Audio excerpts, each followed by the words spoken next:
Hi, I'm Vicki Flushauer with my husband Mark Flushauer for the South Whitley Library, and for the month of July we're going to be doing grilling recipes.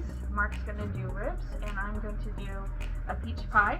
Mark's going to show you how to do the ribs first and the preparation for that, and then I'll show the pie preparation and we'll get them on the grill. Well, hey, how y'all doing? I done pulled the membrane off these, and I'm getting ready to put some salt, pepper, and garlic on them. We're going to do a little bit on the back.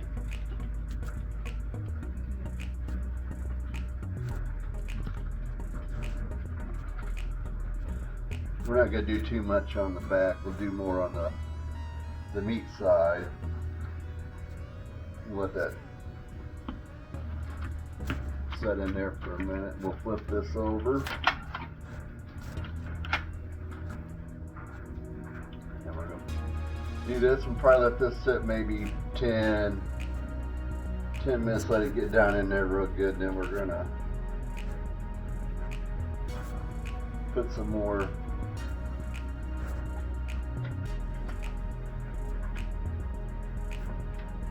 another kind of rub on it to get it maybe a darker color. So we're going to let that sit here for about 10-15 minutes. And this came from Kroger, a few bucks. Thank you. Now I'm going to show you how to do the pie. It's a peach crumble, brown sugar peach crumble pie that I got from Pinterest, and it's from Sally's Baking Recipes. I just have a store-bought pie crust, and I put it in a 8-inch cast iron skillet, and then to that, these are the peaches. I think I have 8 peaches that I cut up, and then I put 2 teaspoons of lemon juice on them. And then the rest of the filling ingredients is a half a cup of brown sugar and a half a cup of flour and a quarter teaspoon of cinnamon. So you just stir those together a little until they're all combined.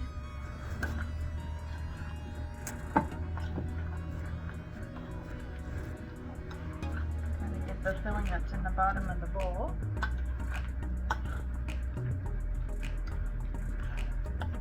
You can make your pie crust as well. I just didn't want to do that today, so I had a store-bought one in the fridge, so I just pulled that out. And I buttered the cast iron skillet before I put the pie crust in there. And then you're going to put your filling ingredients in here. And this gets a crumble topping on it instead of a second pie crust. Get all this goodness scraped out here.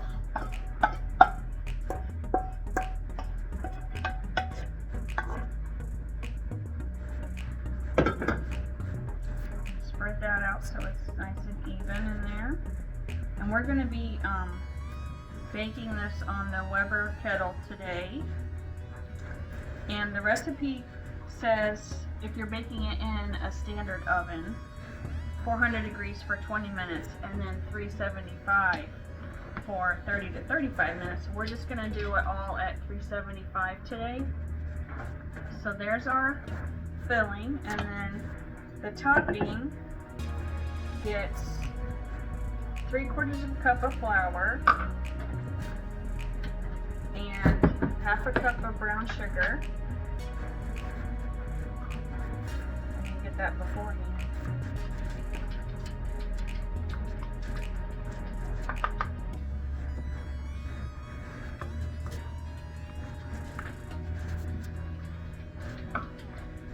And a 1/3 cup of butter that's been melted and then cooled a little bit.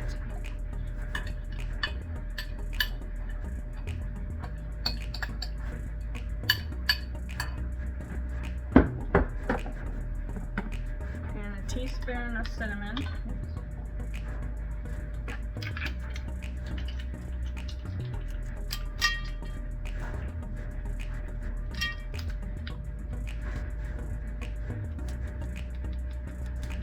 If it goes a little over, that's okay.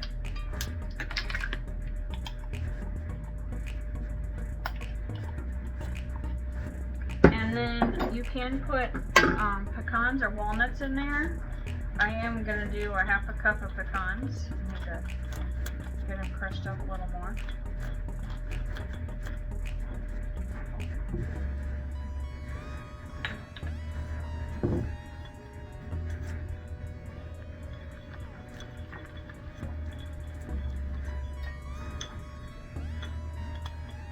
The whole one's out.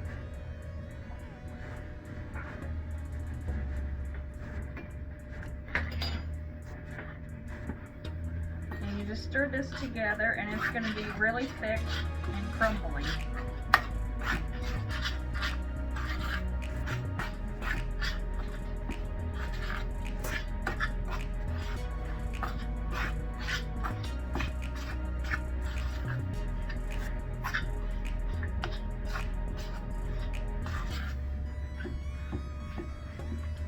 And then it's going to go on top of the pie in little pieces because it's not going to spread very well. It's so thick.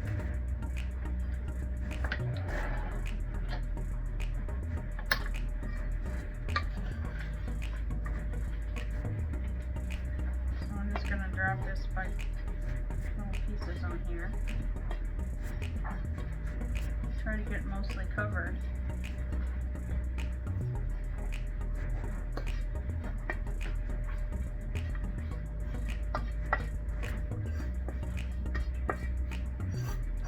This will go on the Weber Kettle at the end of the rib bake because the ribs being on there because they're gonna take 5 hours, and this only takes an hour or so. That's what I'm thinking, because since it said 50 minutes all together in a regular oven, it's probably gonna take an hour on the grill.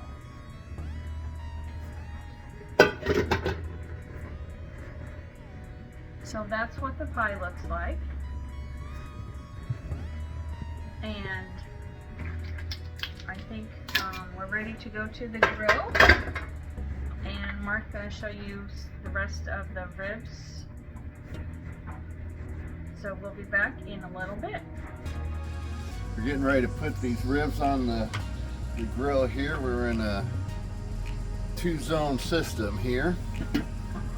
Charcoal on one side with some water. We're going to put the ribs on this side. We're going to try to run anywhere between 275 and 300 today. We're going to put these right here. Kind of scrooch them up, and we'll probably check on these in an hour or two, see how they're doing. Yep, we're getting ready to check the ribs. They've been on about an hour and a half. They're looking pretty good.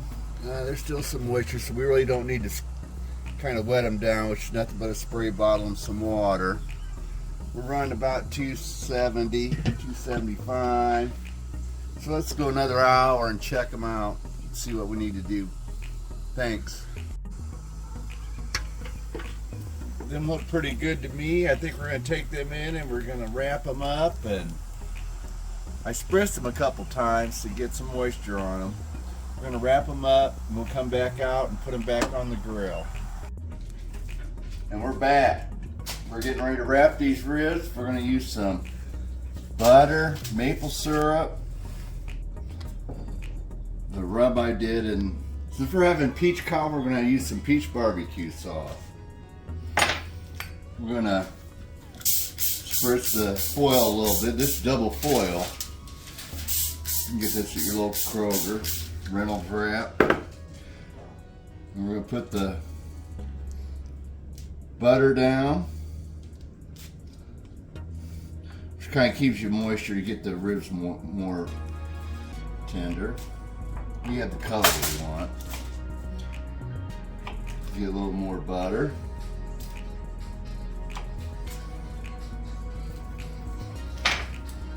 We're going to take the Maple syrup, probably from Kroger.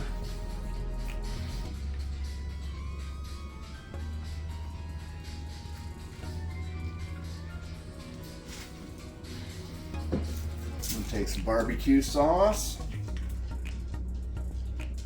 Whoop, a little bit too much there. We're going to put that down. We'll take some of the rub we have, which is, couldn't even tell you where I got it at.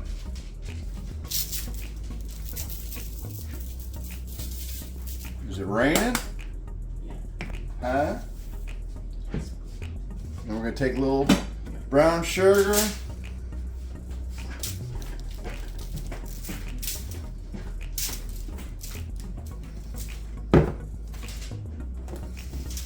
We're going to take our ribs, put a meat side down on that mixture. We're going to fold these up, and you want them tight.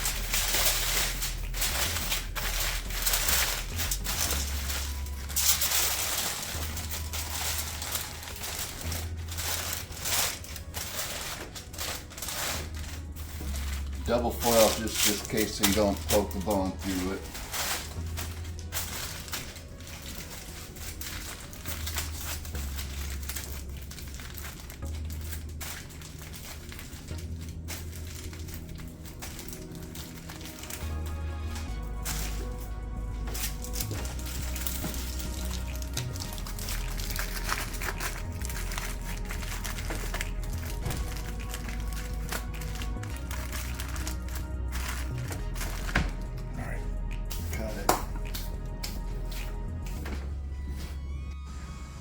As you see, we have the ribs in the foil, back on the grill. We have our pie back on the grill.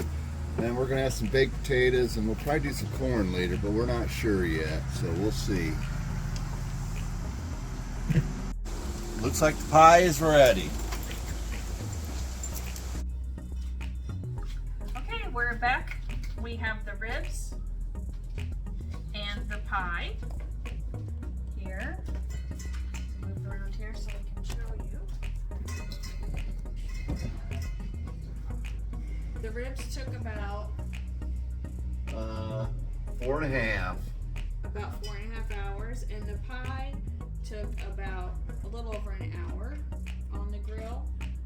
The grill got a little hot. It got to 500 degrees, so we had to turn it down a little bit, but we got it regulated, and they both look pretty good.